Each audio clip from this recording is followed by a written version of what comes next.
Cet épisode a été réalisé dans le cadre du programme Cépage, porté par les communautés de communes de Haute-Gironde dans le cadre du programme régional santé-environnement. Cette démarche vise à co-construire les pratiques viticoles en Haute-Gironde, respectueuses de l'environnement et de la santé. Épisode 10 : Culture de la vigne et changement climatique. Après avoir abordé les changements de pratiques à l'œuvre dans le monde viticole, nous allons maintenant nous concentrer sur un enjeu central pour l'avenir de la viticulture, qui est son adaptation au changement climatique. Comment l'activité viticole va-t-elle être impactée par ce phénomène ? Comment les viticulteurs font-ils déjà face aux effets très concrets du dérèglement climatique ? À plus long terme, quelles stratégies d'adaptation peuvent être envisagées ? Pour commencer, nous écoutons Thierry Mazet, directeur de la Chambre d'agriculture de Gironde, qui nous dresse un état des lieux des effets qui se font sentir déjà aujourd'hui. Bon, le changement climatique aujourd'hui, c'est une réalité. Enfin, je pense que tout le monde le perçoit dans sa vie quotidienne.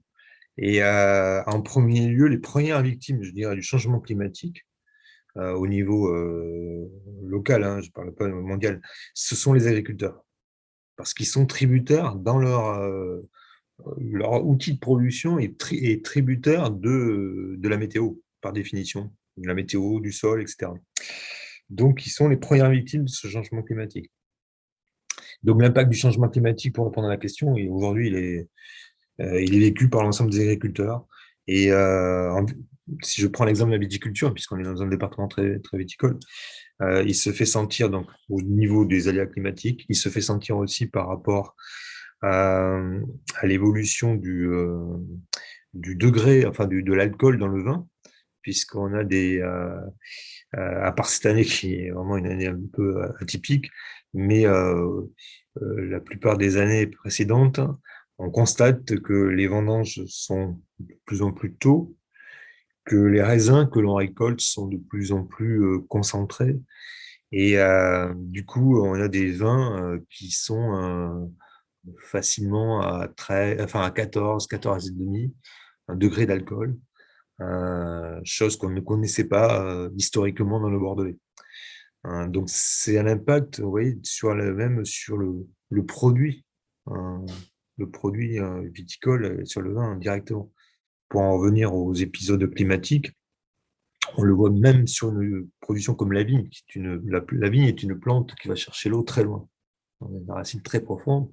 On voit bien que dans les épisodes très secs, c'était le cas pas de cet été, mais de l'été 2020, certaines parcelles ont souffert et parce qu'il y avait un manque d'eau. On voit de plus en plus d'ailleurs au niveau français, mais même en dehors de la France, de l'irrigation en viticulture. L'effet le plus visible, le plus médiatisé et celui qui fait le plus de dégâts, c'est bien les épisodes de gel de plus en plus fréquents. Celui qui a frappé la région en avril 2021 a entraîné une perte de récolte pour une grande partie des viticulteurs. Un aléa climatique sur le gel 2021 assez conséquent, puisqu'on a pu identifier à peu près 30% de perte de récolte sur la moyenne, on va dire, de nos 34 vignerons partenaires. Jean-François Réau, des vignobles Gabriel. C'est quand même un épisode non négligeable. Les événements climatiques de type gel printanier, moi j'en ai connu 2 entre les années 80 et les années, on va dire 2010. J'en ai connu 2, dont un majeur en 91. Mais entre ces 2 événements, 0 quoi. Par contre, depuis 2010, on va dire 2015, tous les ans, il y a un gel printanier, plus ou moins fort, plus ou moins perceptible, plus ou moins médiatisé, mais en tout cas, il y a un épisode de gel printanier tous les ans. Ça, c'est clair. C'est dû essentiellement à des hivers beaucoup plus doux, et donc à un débourrement de la vigne très, très précoce, en fait, et qui ne nous affranchit pas de gel au mois d'avril, voire au mois de mai, de toute façon. Céline Martineau, viticultrice. Cette année, on a gelé, mais je peux peut-être aussi commencer parce que ça fait 5 ans, en fait, depuis 2017, que l'on a commencé à avoir des aléas climatiques. En fait, en 2017, on a gelé. sur mon secteur, dans notre région. On a grédé en 2018, gelé en 2019, et 2020 une année normale, et 2021 nous avons de nouveau gelé. Donc, comme je le disais, j'ai perdu 80% de ma récolte cette année encore. Donc une année très très compliquée.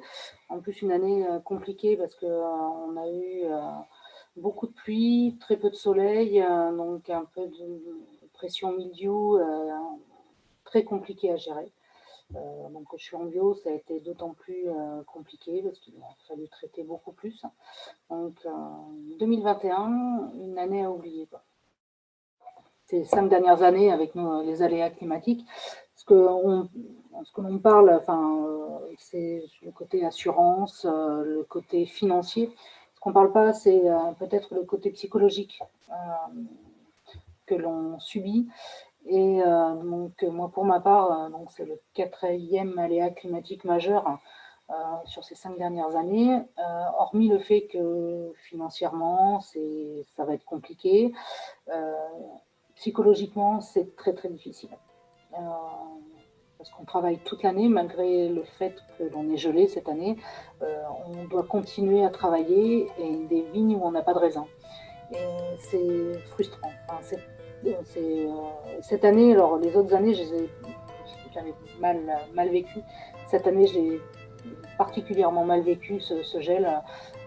C'était une fois de trop, et avec la pression que l'on a aussi sociétale que l'on a sur notre métier, ça a été très très compliqué. On ne parle pas beaucoup, la plupart des viticulteurs ne parlent pas de ce genre de choses. Ils n'aiment pas trop, mais je pense que c'est important aussi de le dire. Pour faire face aux événements climatiques extrêmes qui se répètent, certains viticulteurs mettent en place des dispositifs techniques tels que des tours anti-gel. Jean-François Réau, des vignobles Gabriel, l'a mis en place sur ses exploitations. Ça ressemble un peu à des éoliennes, mais ça ne travaille pas de la même façon déjà, parce qu'une éolienne, les hélices d'une éolienne travaillent verticalement, alors qu'une tour anti-gel, on travaille horizontalement. Le matériel, il est mobile au lieu d'être fixe, c'est-à-dire il est installé sur des remorques. Donc, avec un gros avantage, c'est qu'en dehors des périodes de risque, ce matériel peut être remisé. Et quand on veut le mettre en place, quand il y a les périodes de gel, on le déplace évidemment à des endroits stratégiques qui sont calculés en fonction du périmètre qu'on veut couvrir, bien entendu, mais aussi de la direction majeure des vents. Donc, tout ça est un calcul un petit peu savant avec un outil, une application avec un GPS, etc. Le matériel, une fois qu'il a été mis en place avec un tracteur à son point précis, il est déployé parce qu'en fait, pour pouvoir le rendre mobile, il faut que la tour elle-même soit repliée, parce que sinon on ne peut pas rouler. Une fois qu'il est mis en place, il est calé parce que sinon il y aurait du ballon, donc c'est calé de façon précise. Et ensuite, il est déployé, ce qui fait qu'une fois déployé, il monte à 6 mètres de hauteur. Et là, il est en poste d'attente, avec un système d'automatisation qui fait qu'il est programmé pour qu'à 2 degrés Celsius, il se mette en route automatiquement. Voilà. Et quand il se met en route à 2 degrés, il a, c'est une turbine en fait, qui tourne, qui pulse de l'air horizontalement. Et cette turbine, sur son mât, fait une rotation à 360 degrés, ce qui n'est pas le cas d'une éolienne qui elle, est fixe et envoie de l'air d'un côté seulement, vous voyez. Donc, ça tourne à 360 degrés et c'est l'air qui est pulsé par cette turbine, qui chasse les courants frais et qui les renvoie en hauteur. Ça fait un système Venturi, en fait. Voilà. Et pour accentuer l'efficacité de ces tours, parce que là, toutes seules, elles ont une efficacité jusqu'à -2, -3, mais pour leur donner une efficacité jusqu'à -5, -6, on dispose en périmètre de cette tour, en cercle, donc à une 50aine de mètres autour de cette tour, on dispose des points chauds Alors, ça peut être des braseros, ça peut être des bottes de foin, ça peut être plein de choses qui dégagent de la chaleur et surtout de la fumée chaude. Et donc, la turbine s'engouffre dans ces fumées chaudes et les repousse aussi plus loin pour couvrir une meilleure zone et surtout ramener plus de chaleur. Voilà. Cet investissement, coûteux, a été possible car il a été fait en collectif au sein d'une coopérative d'utilisation de matériel agricole. Une autre manière de répondre à cet enjeu est d'adapter le matériel végétal, c'est-à-dire les plantes utilisées pour produire le raisin. C'est là que les pépiniéristes viticoles, qui produisent les pieds de vigne, entrent en jeu. Quand la viticulture dit on a un souci, on a des cépages trop précoces ou on a trop de degrés, on a des cépages trop sensibles à certaines maladies, attention, ces cépages ne vont plus rien produire dans quelques années parce qu'il fera trop chaud dans ma région. Voilà, tous ces sujets-là sont pris en compte. Delphine Bougès, présidente du syndicat des pépiniéristes de Gironde. Et donc, nous, pépiniéristes, nous devons être à l'écoute parce que nous devons multiplier les cépages et les variétés de demain. C'est la raison pour laquelle, aujourd'hui, on greffe ce qu'on appelle des cépages à fin d'adaptation. Donc, c'est le projet que Bordeaux a mis en place, ou dans l'ODG, Bordeaux, et puis dans le Grand Bordeaux en général, on va mettre à l'essai des cépages rouges et blancs qui seront observés pendant une dizaine d'années, de manière à voir s'ils peuvent être intégrés définitivement dans les cahiers des charges. Et ces cépages sont plus tardifs souvent. Donc, du coup, par rapport au gel, ils débourrent plus tard. Donc, il y a moins de risque de gel. Voilà, il y a tout ce genre de sujets. Et puis, c'est aussi les variétés résistantes, puisque vous parliez de proximité d'habitation, vous parliez de moins traité, voilà, développement durable aussi. Donc, on multiplie déjà des variétés résistantes. Donc là, il y a tout un travail de recherche là-dessus. Donc aujourd'hui, en France, on a ce qu'on appelle les Resdure 1. C'est un travail qui a été fait depuis de nombreuses années. On n'a pas attendu qu'on nous parle de développement durable, de changement climatique ou autre chose. La recherche n'a pas attendu ça pour travailler. C'est une trentaine d'années de recherche qui a mené à aujourd'hui pouvoir greffer 4 variétés résistantes qui s'appellent, donc qui sont des variétés INRA, qui sont Voltis, Floréal, Artaban et Vidoc. Voilà, donc c'était une première sélection qui a sorti 4 variétés. Donc aujourd'hui, les viticulteurs les plantent en IGP ou en vin sans IG, c'est ce qu'on appelle communément les vins de table. Et donc, dans le courant 2022-2023, nous allons pouvoir commencer la recherche va pouvoir commencer à sortir d'autres variétés, les Resdure 2, voilà, où on aura d'autres variétés qui vont être présentes. Donc là, je parle de production française. Voilà. La production de matériel végétal adapté au changement climatique est effectivement un enjeu central pour pouvoir continuer de produire du vin. Donc le travail sur les porte-greffes, les porte-greffes représentent l'interface entre le sol et puis le cépage, donc c'est un élément important du matériel végétal. Nathalie Ola, chercheuse à l'INRAE de Bordeaux. Et ce porte-greffe, il doit permettre le mieux possible de tenir, de capter les ressources qu'il y a dans le sol, donc notamment l'eau et les éléments minéraux. Le changement climatique, on pense que même si, je disais, la sécheresse ne sera pas forcément le facteur le plus important à Bordeaux, mais dans d'autres régions viticoles, il le sera. Et donc, on sait qu'on va devoir quand même fonctionner avec moins de ressources en eau, qu'il faut les économiser. Et le porte-greffe, ça peut être un moyen de mieux valoriser les ressources en eau du sol sans avoir recours à l'irrigation.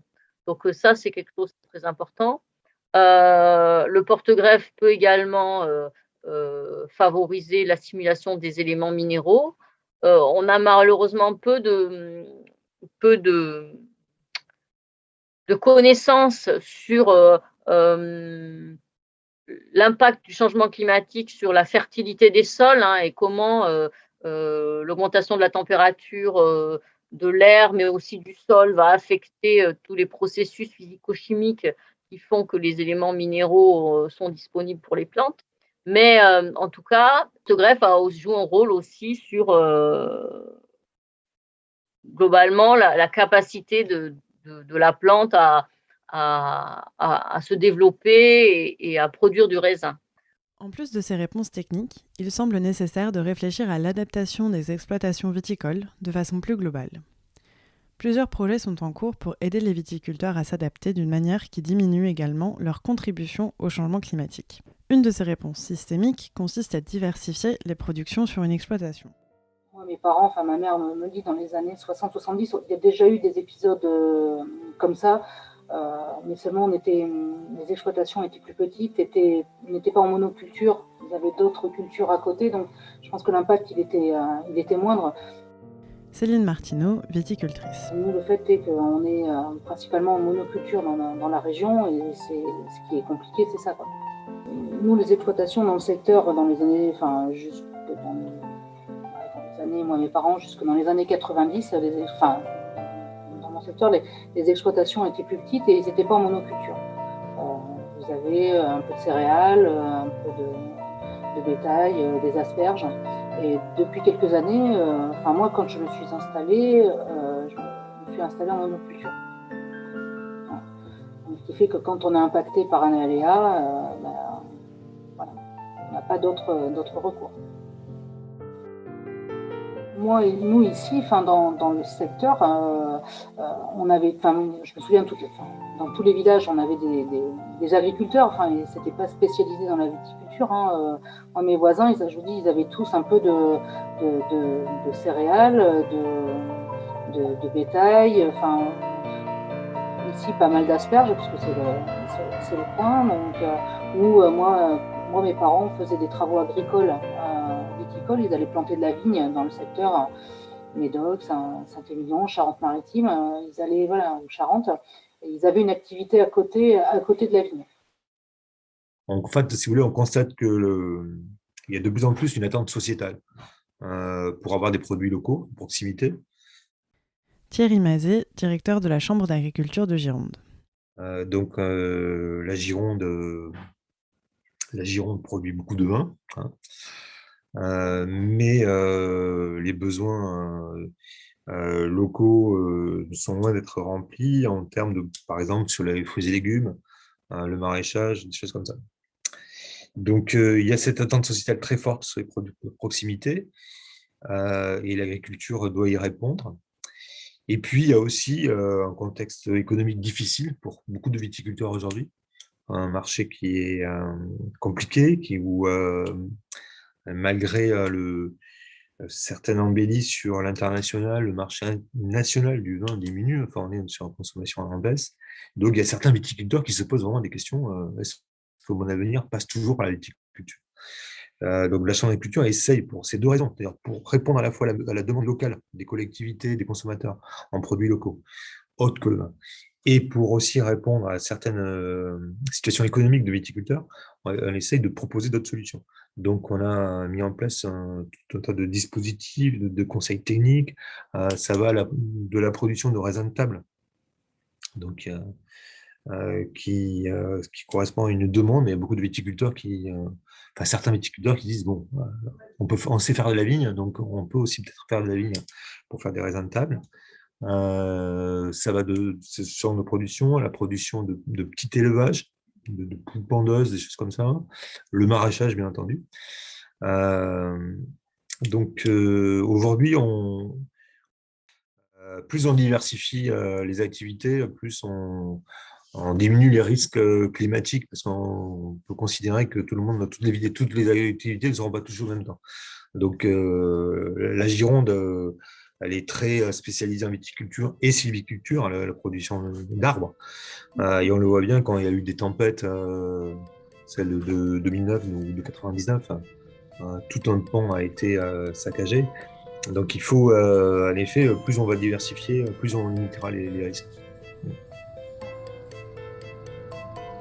Un autre enjeu est de bien connaître, à long terme, les impacts localisés du changement climatique. Le projet Life Adviclim a étudié cela en reprenant les différents scénarios du GIEC, le groupe d'experts intergouvernemental sur l'évolution du climat. Laure de Rességuier nous parle de ce travail. Dans ses recherches, elle utilise l'indice de Huglin, qui permet de calculer la température moyenne dans les régions viticoles. L'idée, c'était de travailler sur l'adaptation de la viticulture au changement climatique, avec une première partie de caractérisation du climat à échelle locale, et puis ensuite d'améliorer les précisions des modélisations du changement climatique à échelle fine aussi, pour pouvoir mieux adapter la viticulture à cette variabilité climatique future. Voilà. On a travaillé sur 2031-2050 et la deuxième période 2081-2100 et sur 2 scénarios, le scénario RCP 4.5 et le scénario RCP 8.5. Donc le 8.5, en fait, c'est le scénario le plus pessimiste dans lequel on ne fait rien sur nos émissions de gaz à effet de serre et on continue à émettre des gaz à effet de serre. Et donc, évidemment, la température à la fin du siècle augmentera de façon plus significative. Et le scénario 4.5, c'est un scénario médian, on va dire, dans lequel on stabilise nos émissions de gaz à effet de serre à horizon 2040. L'augmentation de la température est moindre à la fin du siècle. Et donc, on s'est projeté suivant ces 2 scénarios et sur ces 2 périodes et on a regardé ce qu'il allait se passer à échelle locale sur ces scénarios. Et donc, par exemple, quand on modélise des indices bioclimatiques, eh bien, on voit de très fortes différences, surtout à long terme. À moyen terme, en fait, on a peu de différence entre nos 2 scénarios. Il y a une augmentation de la température, il y a une augmentation de ces indices bioclimatiques. On gagne à peu près 180 degrés jour sur l'indice de Huglin. Si on se projette à plus long terme, sur la période 2080-2100, eh bien, on gagne 280 degrés jour sur le scénario médian et on gagne 680 degrés jour sur le scénario le plus pessimiste. Et là, en fait, si on le ramène à des équivalents d'indices de Huglin mesurés, ben, on n'en connaît pas, quoi. Donc, en fait, c'est jamais arrivé. On n'a jamais mesuré des indices de Huglin de cet ordre sur... Donc, en fait, ça veut dire qu'il y aurait ça sera une augmentation, enfin, cette augmentation des températures aura des impacts forts sur la viticulture. Donc, en fait, dans l'idéal, il ne faut surtout pas arriver à ce scénario 8.5. Voilà, il faut vraiment réduire notre empreinte carbone pour essayer de limiter l'augmentation de la température. Sinon, il y aura une vraie rupture à long terme entre les 2 scénarios. Il y a des projets de recherche qui sont aussi en cours sur notre unité, notamment le projet VitAdapt, où on a installé 52 cépages sur une parcelle dans la région bordelaise. Et l'idée, c'était de suivre ces cépages, l'évolution de ces cépages dans le temps. Et ces cépages, on a fait en sorte de sélectionner des cépages plus tardifs, les cépages du Bordelais, mais aussi des cépages plus tardifs qui viennent de régions plus chaudes, pour regarder leur comportement à Bordeaux. Donc, sur ce scénario 8.5, c'est sûr que les adaptations, si on s'oriente vers ce scénario à long terme, il y aura une adaptation du matériel végétal. Donc, la situation qui risque d'arriver si les émissions de gaz à effet de serre ne diminuent pas va de pair avec un ensemble d'autres effets graves à l'horizon 2100, et pas seulement pour le monde viticole. Parmi eux, on compte une augmentation du risque de feux de forêt, des situations de stress hydrique et de pénurie alimentaire. Enfin, au-delà d'une approche purement climatique, il est intéressant d'étudier les scénarios possibles en fonction des actions de l'ensemble des acteurs de la filière. Et c'est comme ça qu'est né le projet La Cave. Nathalie Ola, chercheuse à l'INRAE de Bordeaux. C'est un projet qui était multidisciplinaire dès le départ, qui a voulu de manière la plus systémique possible étudier les impacts du changement climatique sur la vigne, le vin et toutes les différentes étapes de la mise en valeur des vins et réfléchir ou mettre en place des outils qui permettaient de proposer des stratégies d'adaptation. Le plan d'action, on va dire, il a comme objectif de mettre en place des choses qui vont permettre au vignoble de rester en place et d'intégrer le plus possible d'innovation. Donc, le plan d'action proposé, il veut promouvoir une meilleure connaissance des régions viticoles actuelles, sur la base de leur climat et de leur environnement pédoclimatique, on va dire. Il veut s'intéresser à l'ensemble des pratiques culturelles, que ce soit au niveau des sols ou des couverts foliaires, pour favoriser l'adaptation. Il s'intéresse également au matériel végétal, au cépage, au porte-greffes. Il veut mettre l'accent également sur toutes les pratiques œnologiques qui permettent de mieux valoriser la matière première. Cette matière première peut-être avec des nouvelles caractéristiques. Il y a un volet aussi important sur tout ce qui est les consommateurs et la prise en considération des consommateurs. Il y a un volet sur l'atténuation aussi qui est important, comment la filière peut contribuer à l'atténuation. Il y a un volet formation et communication également, parce que ce sont des axes de travail importants pour former les nouvelles générations de viticulteurs et de responsables et de les sensibiliser à ces questions de changement climatique. En parlant d'atténuation, donc de comment diminuer la participation du vin de Bordeaux aux émissions de gaz à effet de serre, le CIVB a réalisé son bilan carbone. Ce bilan permet d'identifier les principaux postes d'émission et les actions à mettre en œuvre pour les réduire. Les principaux postes d'émission sont les matériaux entrants, comme la production de verre pour les bouteilles, mais aussi le fret et l'utilisation d'énergie dans toutes les étapes de la production du vin. 2 bilans carbone ont été réalisés entre 2007 et 2013 et on note une baisse de 9% des émissions de gaz à effet de serre entre ces 2 dates. Ainsi, la question du changement climatique est prise en compte par le monde viticole, bien conscient des multiples impacts que ce phénomène va avoir sur la production de vin à tous les niveaux. Pour y faire face, plusieurs solutions sont mises en place. Certaines sont de l'ordre de l'adaptation technique, pour répondre à l'instant T aux événements climatiques extrêmes. À un niveau plus global, réduire la vulnérabilité des exploitations passe aussi par la diversification des productions, notamment pour permettre de répondre aux besoins des Girondins, en fournissant des produits agricoles en circuit court. Dans tous les cas, la diminution des émissions liées à l'activité viticole doit être une priorité, de même que dans tous les secteurs, pour éviter de se diriger vers les scénarios les plus pessimistes. Cet épisode a été réalisé dans le cadre du programme Cépage. Retrouvez l'ensemble des épisodes sur la chaîne YouTube de la communauté de communes de l'Estuaire, ainsi que sur la chaîne de la Traverse, disponible sur toutes les plateformes de podcast.